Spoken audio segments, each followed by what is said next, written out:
just curious. I want to know what they're going to do. But guys, let me know. Next, let's move on to AMC because they were in danger of bankruptcy, guys, for the longest time. You remember seeing all those reports back in December when they were like, oh, in early 2021, we might file for bankruptcy. We've lost so much money that it's very possible that we could be looking at bankruptcy. Well, didn't end up happening. Guys, they raised, according to Variety, $917 million. $917 million in new equity and debt capital. Now, that's coming out of Variety, and wow, that's a lot of money. That's a lot that could keep them afloat, that could get them out of this horrendous debt that they were in. I mean, to the point where they weren't even able to pay rent in Florida. So they are going to be coming out of that. That was a miracle for that to happen, but I'm sure a lot of the people that contributed to raising those funds were actually confident in AMC. And look, say what you will about AMC and their customer service, if they're good or not.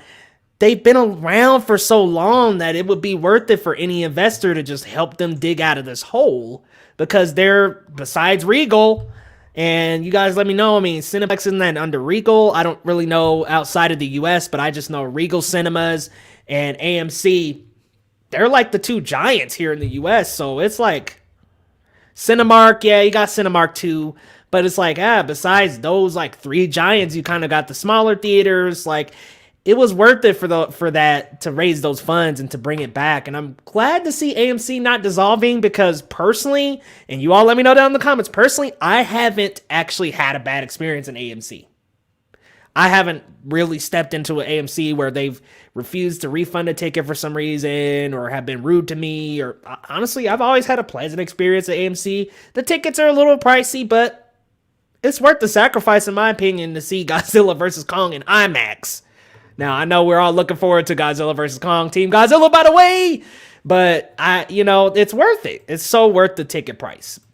Black Widow looks good, but it's my least anticipated MCU film of 2021. You know, Christian, I actually have to agree with you there, because my most anticipated is Spider-Man, followed by the Eternals, then Black Widow. So, in my opinion, if Black Widow does get pushed back, I don't think I'd be that upset. But I'm wondering how it connects to the Falcon and the Winter Soldier, like what's going on there. But AMC, guys, that was crazy, because they were seriously foot on the gas towards bankruptcy. And remember when we were all like, how are they going to dig themselves out of this hole? How are they seriously going to climb out of it? And here they are, $917 million. And the AMC CEO and president says, and quote, "Today the sun is shining on AMC after securing more than $1 billion of cash between April and November through equity and debt raises, along with a modest amount of asset sales. We're proud to announce today that over the past 6 weeks, AMC has raised an additional $917 million capital infusion to bolster and solidify our liquidity and financial position. This means that any talk of imminent bankruptcy for AMC is completely off the table." You know what? Good for them. I know you guys in the comments love movie theaters too. I love me some movie theaters. It was a weekly task before they closed. Almost, heck, a couple times a week. So I hated seeing AMC almost sink down. It sucked, but glad to see they're coming back up. Ooh, we got some Team Zilla. Hey, that's what's up, James. I love to see it. Yes, Shang-Chi or Shang-Chi, however Kevin Feige was pronouncing it. Yeah, that's actually my most right under Spider-Man 3. So it'll be Spider-Man 3, Shang-Chi, then The Eternals, then, unfortunately, Black Widow. Not to say I'm not looking forward to it. It's just the last one. Tyler, my man, Team Godzilla. Oh, Christian, you got to come up in here with that Team Kong. I see you, though, bro. I see you. I feel like there's an equal chance between both of them winning. I only knew about the AMC. Hey, I'm glad to do that, James, because I feel like we all talk about these things, and honestly, man, I just love talking about it. So I'm glad I could deliver the news for you, bro.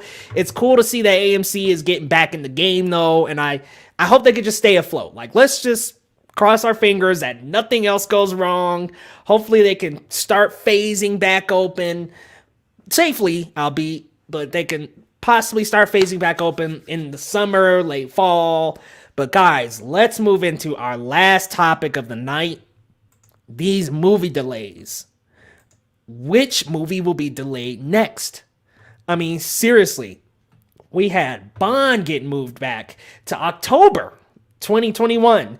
I mean, and it shifted from, gosh, I seen on Alex's Twitter the other day, it started out, it was supposed to come out in April, then got moved to November, then back up to November 20th, then got pushed to April 2nd, 2020.